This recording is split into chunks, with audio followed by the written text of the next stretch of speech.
আসসালামু আলাইকুম। তন্নিটের থেকে আমি তন্নি, সবাইকে ওয়েলকাম জানাচ্ছি। গিয়েছিলাম পেশোয়ার আইনে। পেশোয়ার আইনের খাবার আমার খুবই পছন্দের। এই রেস্টুরেন্টটা কয়েক বছর আগে ওপেন হলেও এর খাবারের টেস্ট কোনো রকম চেঞ্জ হয়নি, তাই এখনও এখানে খেতে গেলে সিরিয়াল দিয়ে দাঁড়িয়ে থাকতে হয়। পেশোয়ার আইনের আমার কাছে সবচেয়ে পছন্দের খাবার হচ্ছে মুরগ মাখনওয়ালা আর লাচ্ছি। মুরগ মাখনওয়ালার সাথে আমি নান নিয়েছিলাম। এটা খেতে অসম্ভব ভালো লাগে আমার কাছে। আমি বাসায় এসে কিন্তু এই রেসিপিটা ট্রাই করেছি আমার মতো করে।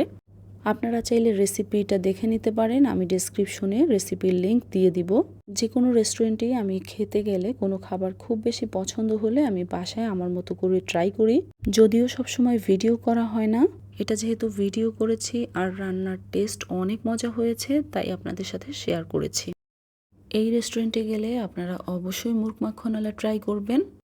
এর বাটারি আর ক্রিমি একটা টেস্ট আপনার কাছে দুর্দান্ত লাগবে। পেশোয়ার আইনের এই লাচ্ছিটা এতটা মজা, সেটা আসলে গিয়ে খেয়ে দেখলেই বুঝতে পারবেন। এটা বলে বোঝানোর মতো না। আমার কাছে মনে হয় ঢাকার সবচেয়ে বেস্ট লাচ্ছি হচ্ছে পেশোয়ার আইনের লাচ্ছি। আর সিরাজের চুইগোস্তের লাচ্ছিটাও বেশ মজা, সেটাও ট্রাই করে দেখতে পারেন। পেশোয়ার আইনের নেহারির এত ভালো রিভিউ দেখেছে, খাওয়ার আগ পর্যন্ত ভেবেছিলাম কত যেন মজা, তবে এটা আমার কাছে খুব একটা স্পেশাল কিছু লাগেনি। পেশোয়ার আইনের লাচ্ছি, মুরগ মাখনওয়ালা এগুলোই আমার কাছে সবচেয়ে বেশি ভালো লাগে।